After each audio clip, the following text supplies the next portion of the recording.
Welcome to how to choose the right sublimation paper for your products. My name is Matthew Maurer. I'm a marketing manager here at Coastal Business Supplies, and I am joined by none other than Michael Davis. Hey, Michael. How you doing? Good, good. All right. So again, thank you everyone for joining us. Today's topic, again, is how to choose the right sublimation paper for your projects. This is a webinar that we haven't done before, and it's a webinar that we wanted to do because how often do we talk about sublimation paper? We talk a lot about the process, what you can print on, the things you can make. We talk a lot about the printers and the equipment, but very seldom do we talk about the paper. And yet the paper is just as important as anything else in the process in getting the results that you would like. So today's schedule, we're going to talk about maybe what kind of paper you're currently using, why it's important to use the right paper. We're going to talk about Neenah Coldenhove. So the focus of this webinar is Neenah Coldenhove, and that is a paper manufacturer. It's one of a few that we sell at Coastal, and that's really the focus of this webinar. We're going to talk about what to look for specifically in a sublimation paper, and then we're going to go through the variety of sublimation papers that Neenah Coldenhove offers, and we're going to talk about what makes them a good paper, what markets they're ideal for. And we're going to do a Q&A at the end, but if you have any questions throughout the webinar, feel free to let us know, and we'll answer as many as we can as we go. So getting into it, what dye sublimation paper are you currently using?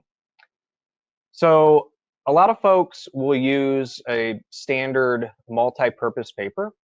You may have ImageRite, text print, A-sub, etc.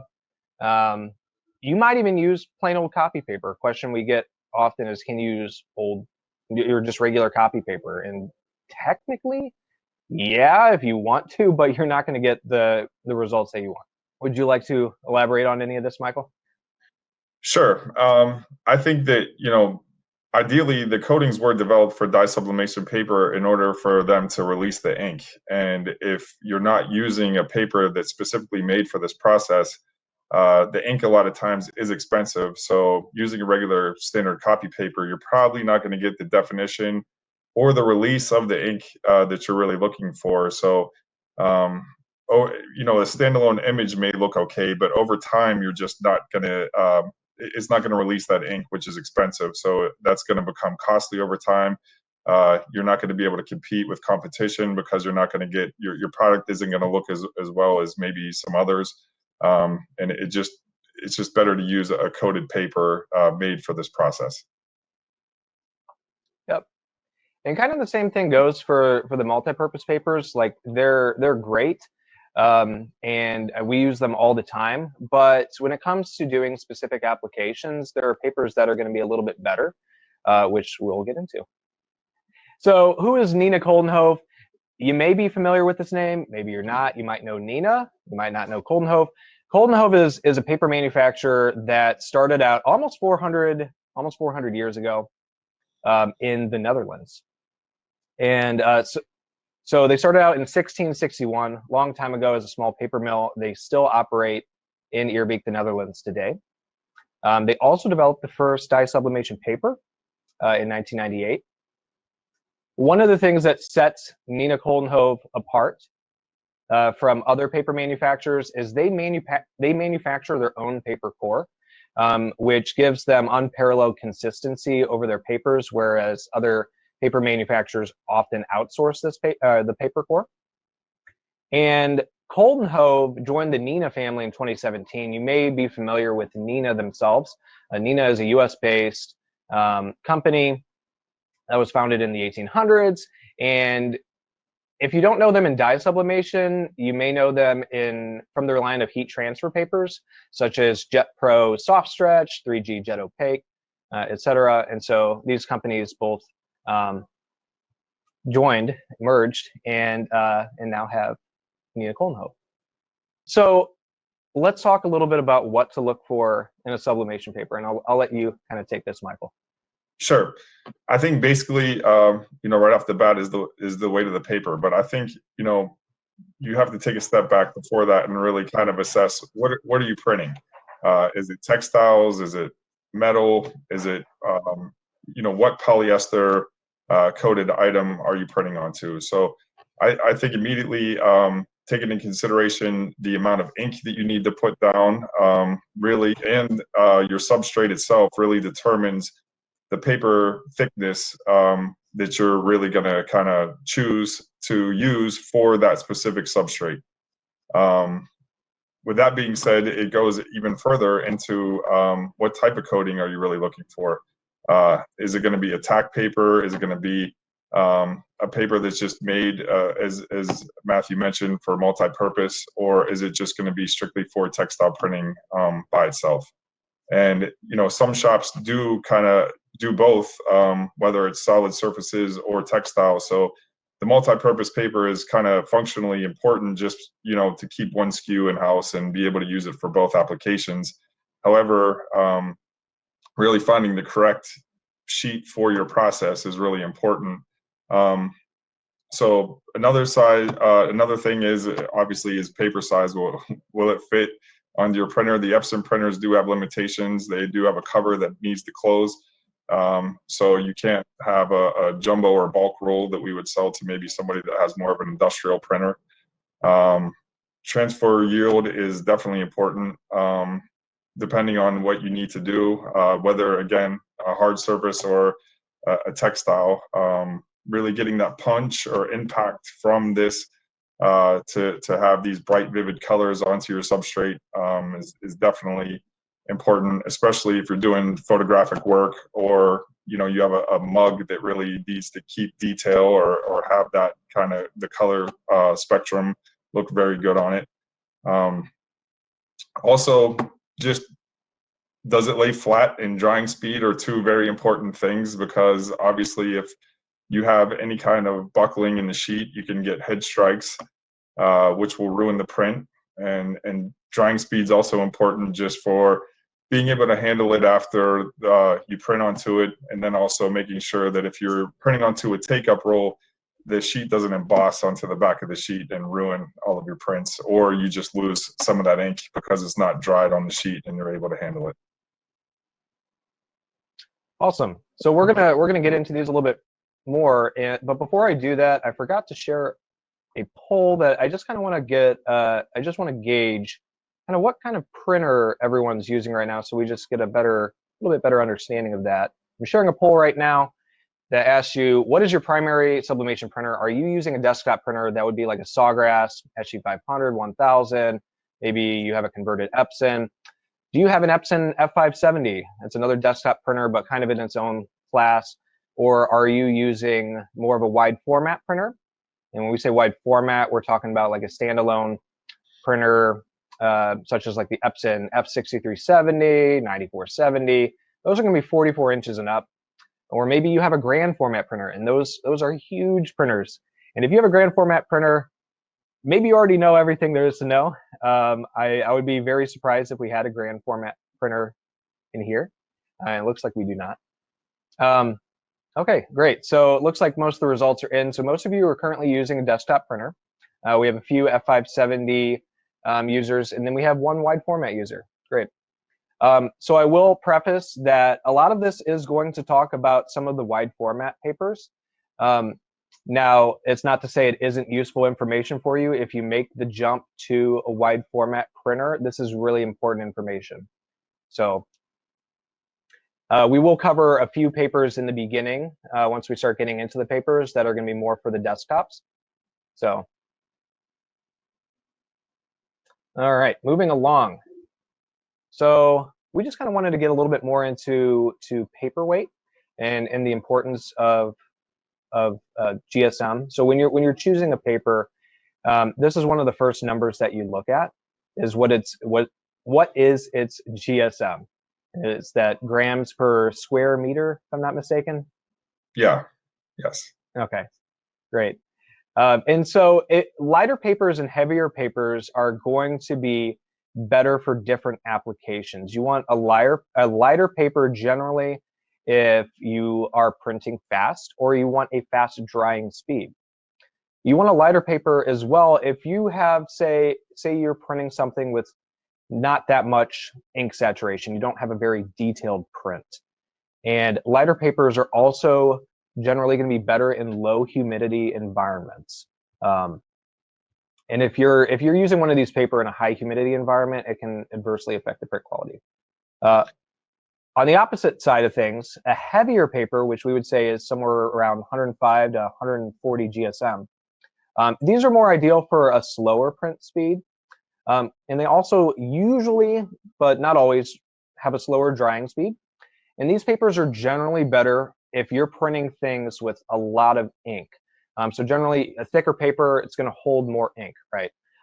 So you want one of these papers if you're printing something with a lot of ink, and this is going to help avoid, any curling or warping of the paper whenever you put a lot of ink on it. At the same time, these are also ideal for environments where you have a higher humidity level, so over 55% or so. Because again, they're thicker, they can retain a little bit more moisture. So now if you have these in a low humidity environment, that can also potentially cause warping. It also can potentially cause damage to the print head. So the ideal environment for any of these papers really is somewhere between 45 and 55% humidity. But if you're outside of that realm, then you're going to want to look at, a lighter or heavier paper specifically. Sure. I think, most of our desktop, most of our everybody on here online is a desktop user, but I do think that as you kind of go wider, the problems of printing with the paper do get exaggerated, and it becomes more difficult. So I think, again, taking into consideration what GSM of paper you're going to use determines your ink coverage, also kind of the substrate you're printing on. If you have like a felt for like casino prints for like a gaming table, you would obviously need a much thicker paper, so that way when you run it through the heat press, a rotary heat press, you wouldn't have any issues. And if you're going to do jersey-like material, I would also recommend trying to do a thicker paper as well. If you're going to get into the more wide format printing, I think with the profile, can also determine things. I always recommended everyone have like a summer and a winter profile, right? Just because the environmentals are so different. And also a good rule of thumb is to possibly keep a little humidity meter on your printer, so that way you can kind of get an idea and gauge, okay, today's a high humidity day, if you're not able to control those environmentals. So that way you're just more aware if you're going to print a heavy saturated print, it's not, you're probably going to have more issues kind of getting it through the printer itself. So just a few good ideas of things that you can kind of do that can be little tricks that can not only help you determine which paper you're going to use, but also keeping an eye on things as you print. Yep. And as you'll see in the future slides, but also on coastalbusiness.com, for all of the Neenah Coldenhove papers that we have, we'll list the GSM pretty front and center, so you can see, okay, is this a lighter paper or is this a heavier paper? So Michael, you already kind of touched on this before, but paper coating, what kind of coating does your paper have and what is its utility? So many sublimation papers on the market have what's known as a conventional clay coating, and it works really well.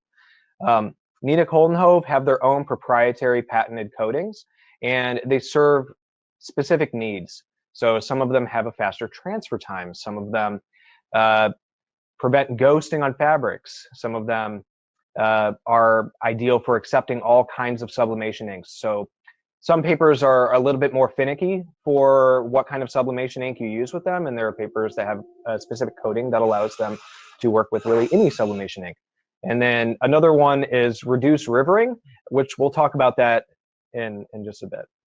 So I think that, again, determining your paper coating is going to be essential, especially if you're going to do a hard substrate. You really do want to get a sheet made for that, because that coating will be, textile is much more forgiving substrate. So you're able to kind of let the ink sit on the surface a little more, as opposed for it to kind of pull down the base sheet a little further to really get those uniform prints. The last thing you would want to do is have a lot of ink on the surface for a hard substrate, because it's going to look smeared, and you're not going to have the definition or keep the fine lines that you would with a paper that was more so developed for textile printing. So I think and again, taking your environmentals into consideration. If you're not able to really kind of keep it in a humidity controlled area, a coating that is more of a fast dry coating would be more helpful, just due to the fact that the paper wants to absorb that moisture, and it'll do so even if it's just in the room itself.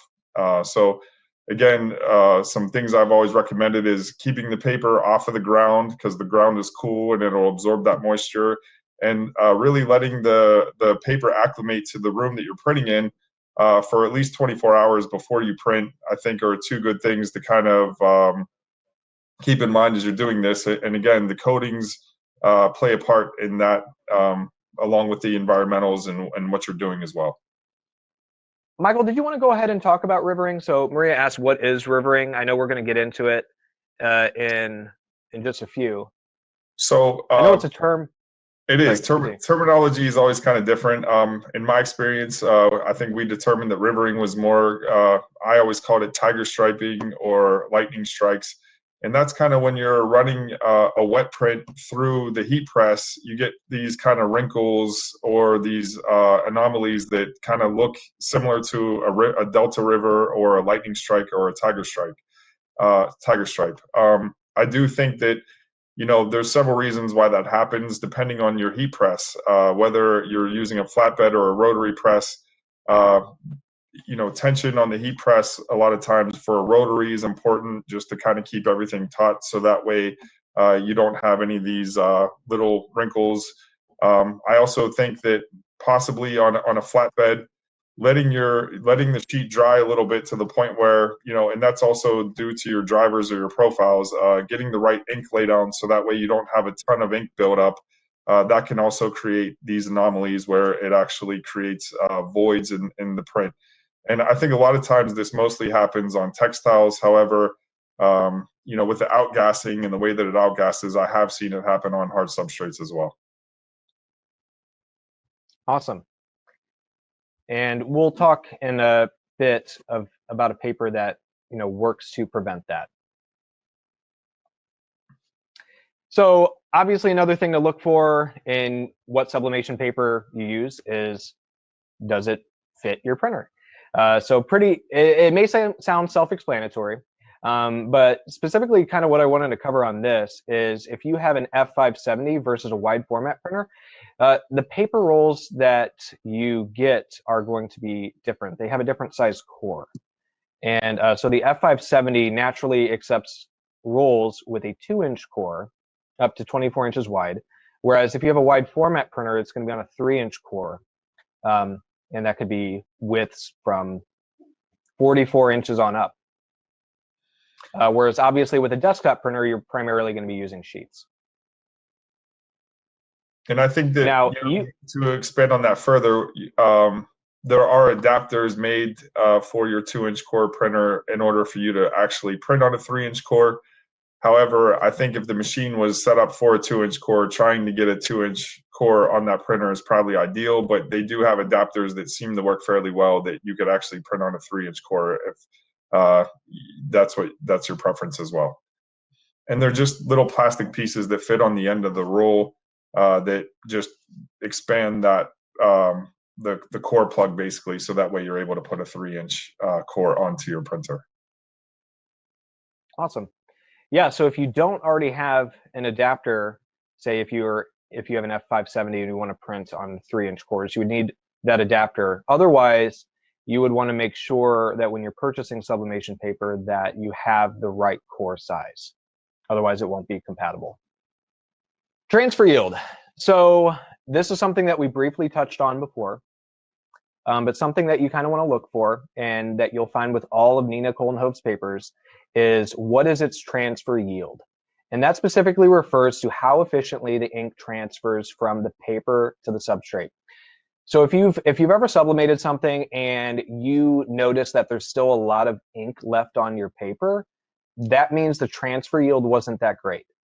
So ideally, you want most of your ink to transfer off the paper and onto the substrate. So less ink is wasted, and generally the transfers can be more vibrant. And you're going to get a higher transfer yield when the ink is not strongly absorbed into the paper. And this is the whole reason why sublimation paper is coated. So if you were trying to print on just regular copy paper, that copy paper is going to retain all of that ink, and you're going to have a very low transfer yield, and you're going to have a much less vibrant print.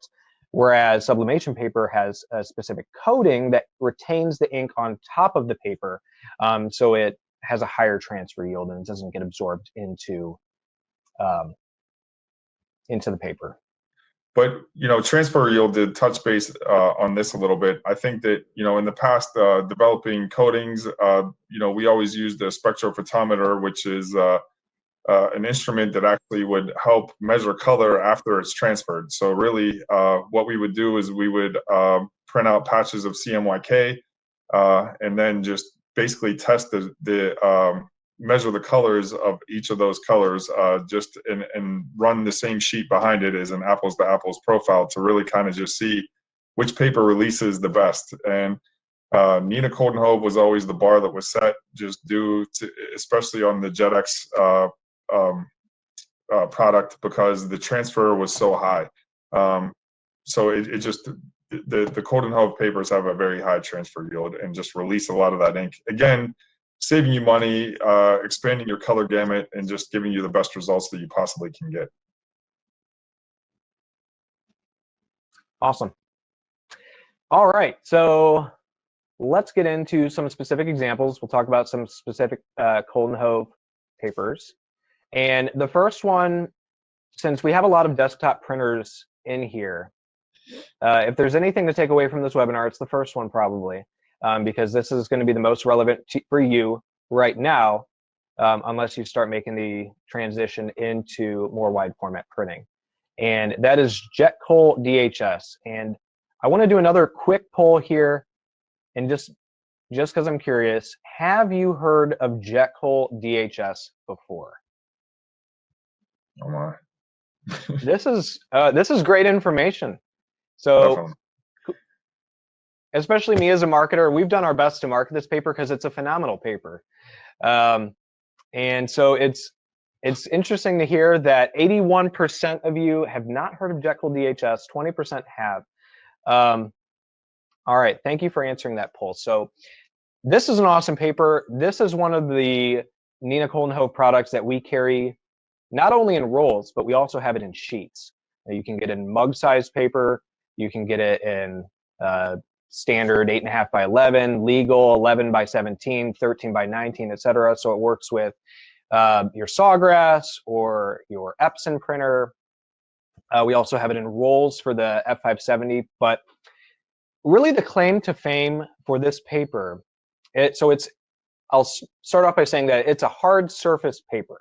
It's designed mainly for products with a hard surface, so drinkware, coasters, promotional items, etc. And its claim to fame is it reduces transfer time by up to 50%.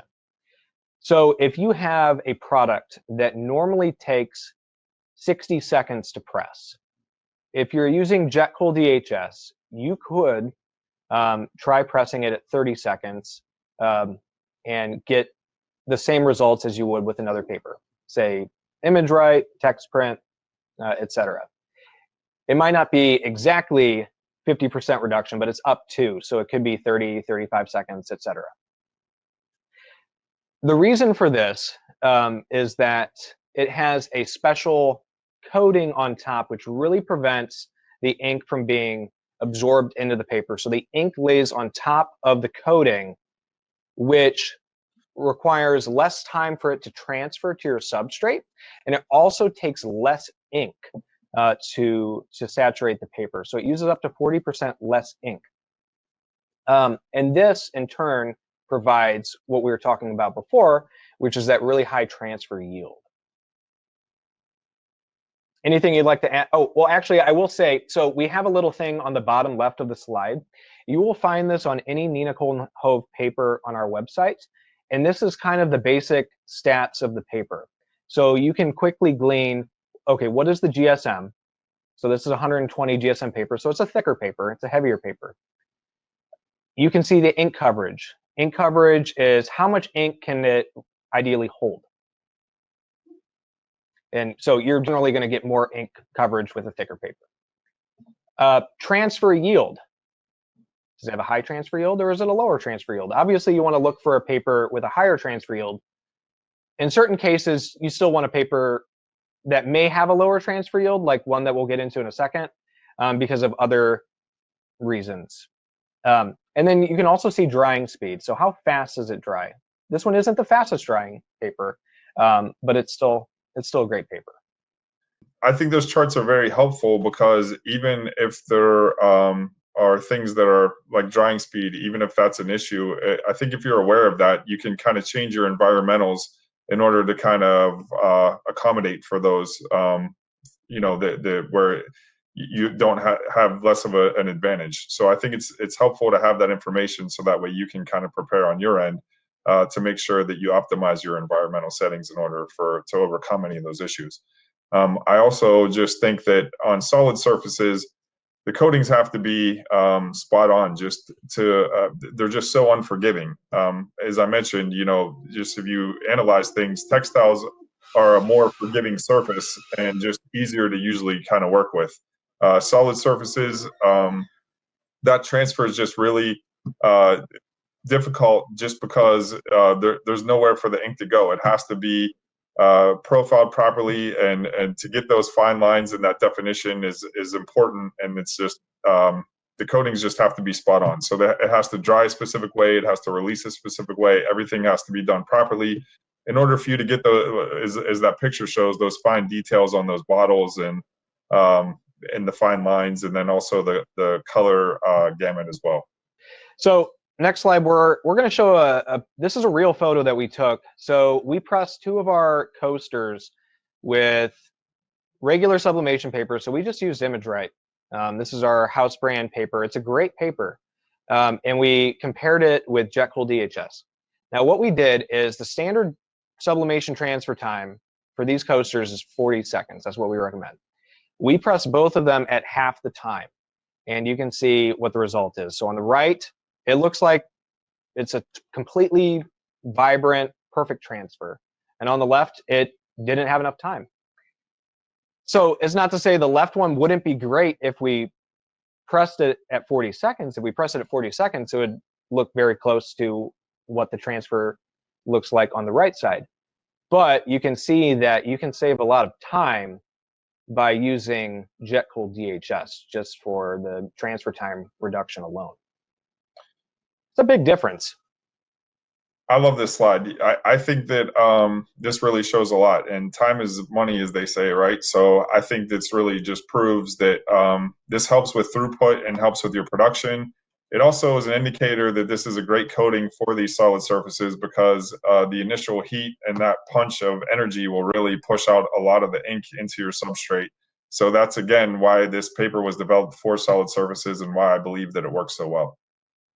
So again, using this paper, the markets that you're going to use this paper for are all of your hard surface products. It could be your drinkware like mugs, coasters, keychains, magnets, ornaments, etc. At Coastal, we have a lot of these substrates. Also, decoration. This is perfect for Chromolux photo panels, tiles, slates, and whatnot. All right, so I know we had someone asking about Tacky paper earlier. So Jetcol TA is going to be the Tacky sublimation paper from Neenah Coldenhove. It's offered in 2 different GSMs. Now, if I'm not mistaken, we have the 105? We do. Is that correct? Yes. Yes. Okay. So the main one that we have is 105 GSM. So it's a pretty medium weighted paper. I do want to answer a question from Rick. Is Jetcol more expensive? I think maybe slightly. It's very comparable in price. Yeah, that depends on a few factors, including volume and other things. So if we can work with you, and if you contact us, we'll do our best to try to minimize any cost. 100%. So Jetcol TA, it stands for thermal adhesive. It's a heat activated coating. So when I first heard about this, I thought, well, surely the paper is going to be sticky, right? Before you sublimate, but that's not the case. Right, but It just is? to take a step, well, just to take a quick step back too, to answer that question, if it's more expensive, I think something that is overlooked, everybody gets into the finite details of the cost of these papers, but sometimes they forget the overall cost, and that's reducing your ink saves money, and then also reduction of waste. So a paper that's really works efficiently can save you money overall, even if the paper itself costs a little more. It can save you in your overall global cost. So that's just something to keep in mind. The other thing is, yeah, this paper, it does have a tack to it, and it actually has what we call kind of a cold peel. So that way, what it does is this paper will actually stick to your substrate through the sublimation process, reducing any kind of ghosting. And what happens is when you pull the piece or the fabric out of your heat press, you're able to kind of peel it apart. So that way, there's no movement where you get a ghosted or a double image. Now, I know we have a few Epson F570 users. This paper is compatible with the F570. It comes on a 2-inch core that we offer, so as well as wide format. So, of course, Jetcol TA is going to be best for your sportswear and fashion apparel. Really, any of your more elastic type garments, it's going to be great for, because if you have any kind of shifting and whatnot, you have the chance for ghosting to occur, and this is going to prevent that. And also for any kind of cut pieces, a lot of times if you have a cut piece, that piece will shift as opposed to if you have a roll of fabric that you're running through. And the other big thing as well is if you're having some, printers and heat presses also kind of have a personality of their own.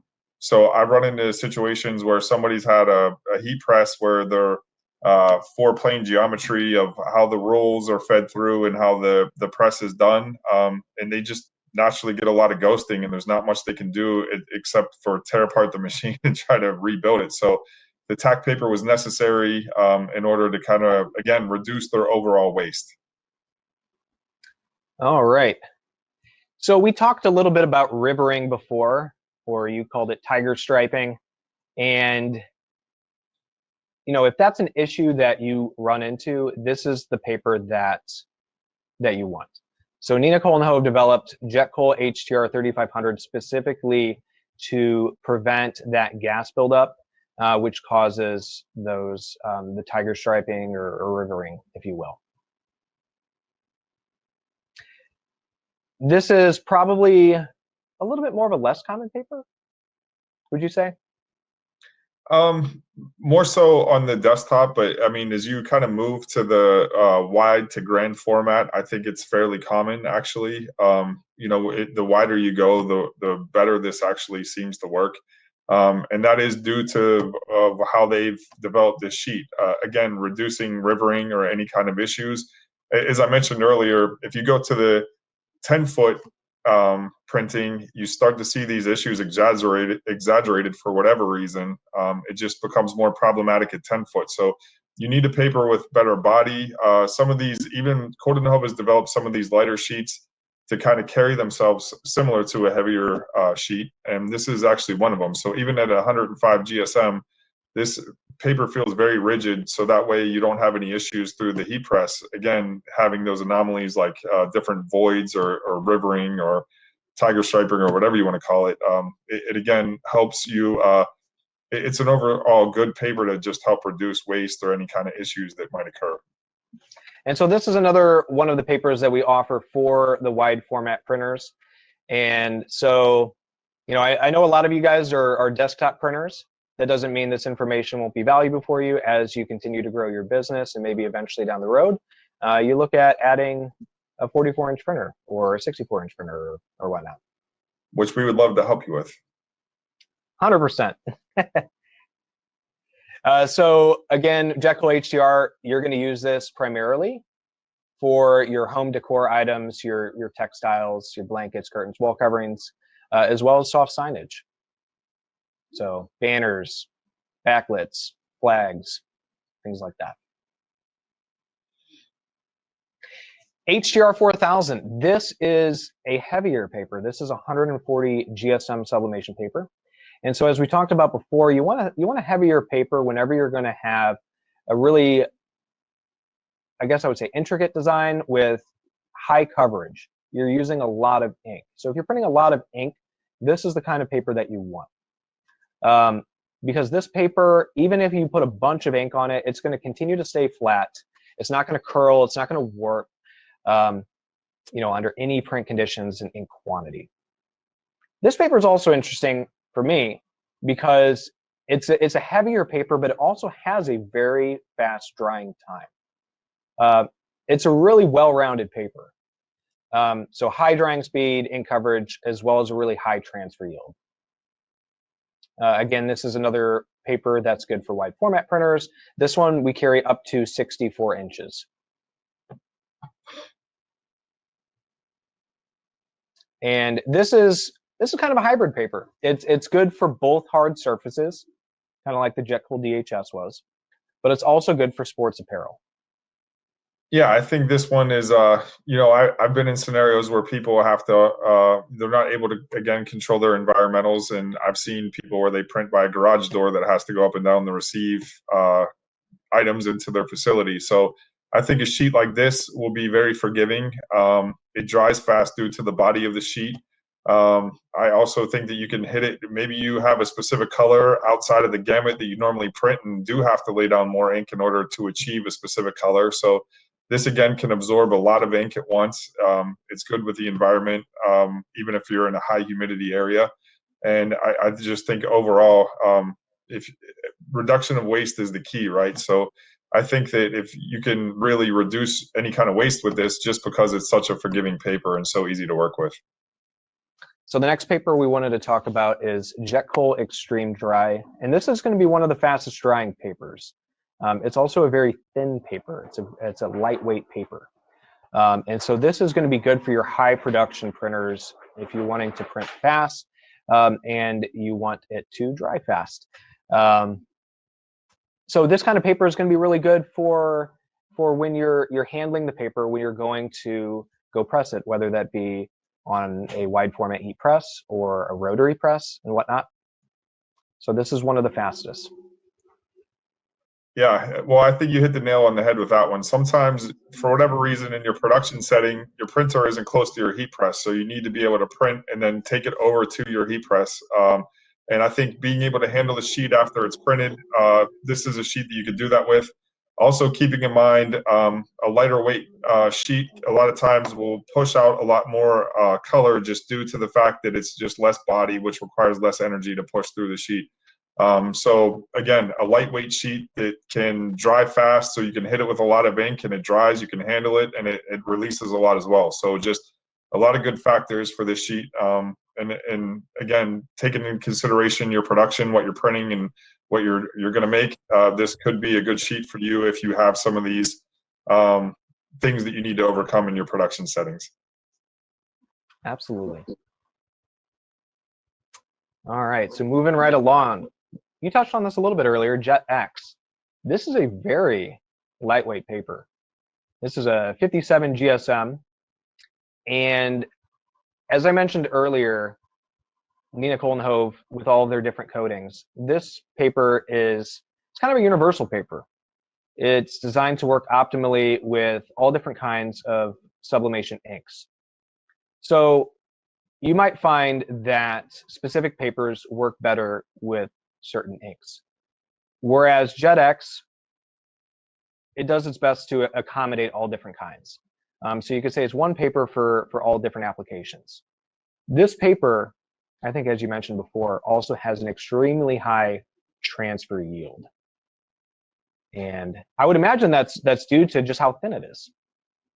I think that's a part of it. I also think the coatings they developed were really amazing, actually. So, that chart below, I think they should have, 5 drops for the transfer yield, just because this, again, was always the bar that was set for me when I would analyze things. JetX always had the highest transfer yield of any sheet. And you can even see it in the spent sheet of paper that was left behind, where there's virtually no ink left behind. And again, some things that you mentioned earlier as well. It transfers faster. So if you need that faster throughput from production, You know, whereas some things take 45 seconds, 40 seconds to transfer, I think you can drop this down at least an extra, you know, 5-10 seconds at least, and still get the same punch or output from your color into your substrate. So again, this sheet really just, the amazing thing about this sheet is how well it transfers the ink out of the sheet. Awesome. So for JetX, you're also looking at doing kind of home decor as well as fashion. And yeah, I think this is our last paper, Jetcol High Speed. And I almost left it out of this presentation. And but you talked this paper up a lot. So this is a medium weight paper. It's a really good all-around paper. And would you say that this is probably the as close as you can get to like a really good multi-purpose paper? Yeah, I would definitely say that. I think it's heavy. It's not too heavy, but it's not too light. It's kind of in that, we'll call it that Goldilocks zone, right? Of where it's just in the middle of everything, and it's kind of the Swiss Army knife of papers, really. I think, you know, the price, the weight, the release, everything is just right there in that sweet spot of where you kind of need it to be. So it's just a good overall paper for most of your production settings, and just again, just an amazing paper to kind of work with in any scenario.